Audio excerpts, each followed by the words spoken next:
So my first question for you is, I'd like to know how you first envisioned your installation at the MFA exhibition. Where did your concept begin?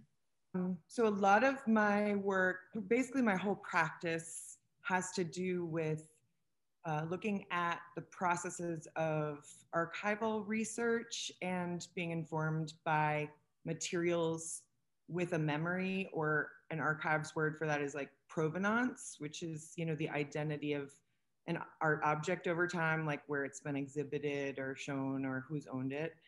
And so the beginning of almost all of my work starts with being informed by a material or an archival resource that I have encountered. Then the material then informs how the work develops, the processes that I use. I work in photography and sculpture and fiber and performance and time. So the material itself will inform what I do with it. And it sounds maybe a little silly, but I believe that the materials that are embedded with memory and with information do have their own identity and are kind of able to speak to me, not in like a woo-woo, talking to me kind of way, but that the materials are able to communicate. Let me say, yeah, the materials that have their own identity are able to communicate all of the potential conversations that could be had based on the gestures that I use to make artwork out of them. So the work that ended up in the thesis show is really a culmination of my 3 years at Western and many materials that I had been given or had accumulated immediately before grad school started, and then things that kind of just came to me through the process of doing this work. Because when people find out that you work with a particular concept or material, often it's the suggestive bias. So once you tell somebody something, they'll see it everywhere out in the world. So family pictures, construction tarps, lace, things related to the domestic homescape, signage that's used for real estate advertising and marketing for developments and things like that are all, I had started with some of those things, and then they just kind of started to come to me and then contributed into 3 years of building something out of them. And you mentioned in your exhibition statement that there's a big emphasis on community engagement that goes into your art. So I was wondering, is there a specific community that you've worked with that's played a major role in influencing your craft? Yeah, absolutely. So one aspect of my practice is my public practice. I started an organization called Engaging Collections, which is essentially a publication and an artist residency that exists to amplify the work that artists are doing at the intersections of archives in libraries, archives, and special collections, and how that material intersects with concepts of representation. And I say representation to kind of as a catch-all term for the notion that most of Western history, most of what is taught in America, and most of the materials that are preserved in archives or amplified in archives are Western, cisgendered, heterosexual, white, predominantly male perspectives. And so through developing engaging collections as an organization, and then through working with the resident artists who, because of the pandemic, we've mostly been doing a lot of internet-based art or artwork in real space that was then shared on the internet. But one initiative in particular is a intervention into the Pack Memorial Library Buncombe County Special Collections in Asheville. And then another, and that's the artist is Honey Simone, and her work is also based in community engagement as well. And the librarian we're working with is Catherine Calhoun Cutshall. And then another initiative was Coco Villa, who was our resident artist through a partnership with Revolve in Asheville. And Coco made a series of videos about the body as archive. And so these two artists, one is occupying a shared public community space and intervening with archives to expand the representation of Black joy and mundane Black history in Asheville, just the identities of Black people doing everyday things, which is often what ends up in archives, not the remarkable exceptionalism of Blackness, but just like we want to see a little baby in a snowsuit who is Black. We want to see a young Black kid on the Parkway. We have a photograph of Cliff Cotton on the Parkway with his auntie in like the 60s. And there are hundreds of photographs of white people on the Blue Ridge Parkway. And this is the first photograph in the collection of a Black family just enjoying the Blue Ridge Parkway. And so that was really galvanizing to my process, because the community that I'm informed by is my lived experience as a white, cisgendered, queer, Ashkenazi Jew from New England, living in Appalachia as my chosen home. And so I can only see the history in my work and all of these things through my lens. So like the family pictures that I'm working with are mostly white people.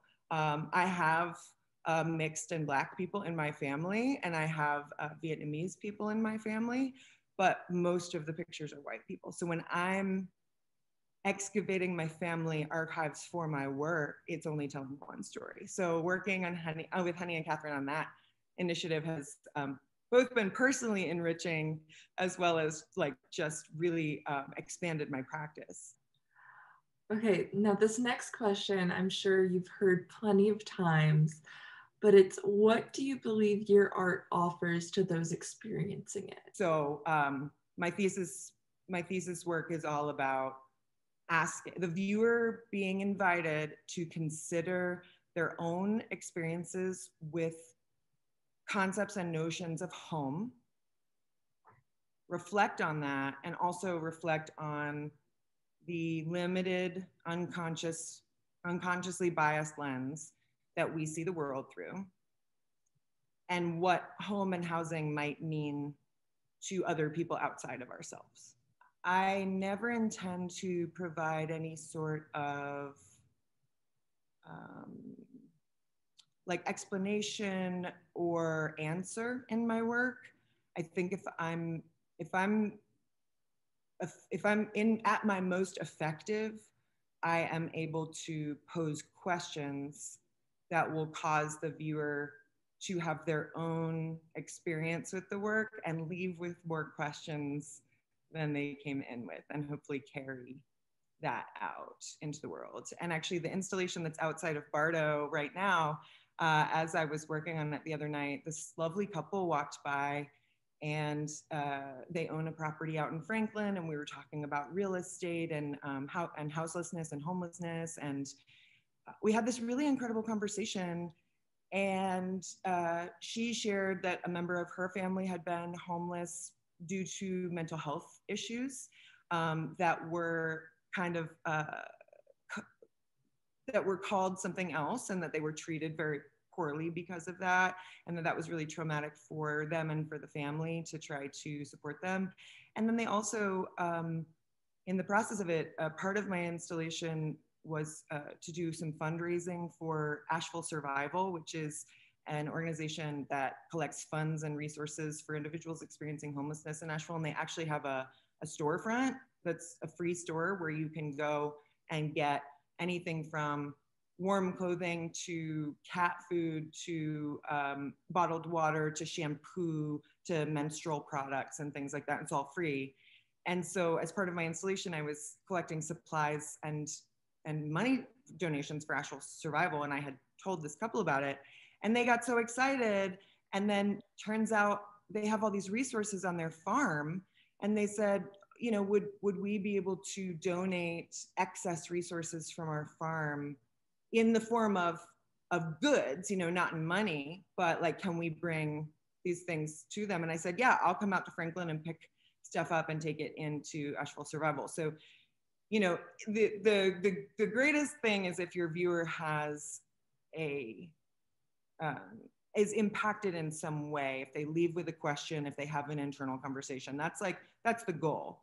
The dream of dreams, best case scenario is that they have an experience, they internalize that experience, and then they go out into the world and do something with it. And in the respect of housing justice with this work, obviously there are a myriad ways of being involved there. But if the work is about family photographs and representation in archives, maybe somebody would feel empowered to go talk to their grandmother and interview her and run audio recording, or reach out to the member of their family that has the family archives and photo books and say, have you ever considered having some of this digitized and taken to your local special collections in your local library? Or what are the stories about my family that I've never heard, and who do I have to talk to hear those stories?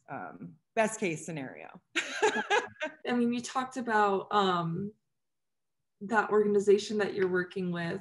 I guess the last question I would have is are you currently working on any new projects that you'd like to share? Oh yeah, thank you. So Engaging Collections is ongoing, and basically as soon as we wrap up thesis, I'm throwing myself completely into that. The initiative at the library with Honey and the Buncombe County Special Collections is gonna be kind of fully launched and open to the public within the next few weeks. And I am, yeah, it's gonna be really exciting. I'm pretty pumped about it. And I am kind of actively seeking new submissions to our online publication, as well as artists regionally, as well as beyond, and archivists and librarians who are interested in engaging in this conversation about demystifying the archival practice and field, and bridging a little bit more of a connection between creative makers of all kinds and the individuals who manage and protect and process our archival material. There's so many rich spaces for potential overlap that I think a lot of artists like me can be intimidated by. I think archives can be a very intimidating place. Even just stepping into a special collection can be intimidating. And so I'm excited to move forward in, I've been spending so much time on my own work the last few months, to move forward and be able to work more on truly engaging with the community. Hopefully now that we're able to collect in groups in public again in the near future, and focus back on the actual connecting with the community part of things that has had to be on hold for the last year because of COVID. So that's the upcoming Engaging Collection stuff. And of course, you can share the website and Instagram. It's all engagingcollections.org and at Engaging Collections. But I'm always looking for collaborators and always looking for young, brilliant content creators who want to get excited about underrepresented legacies. So you have my information now. You just give me Yeah, well, I mean, good luck with all of that. It's so exciting. And again, thank you so much for your time today.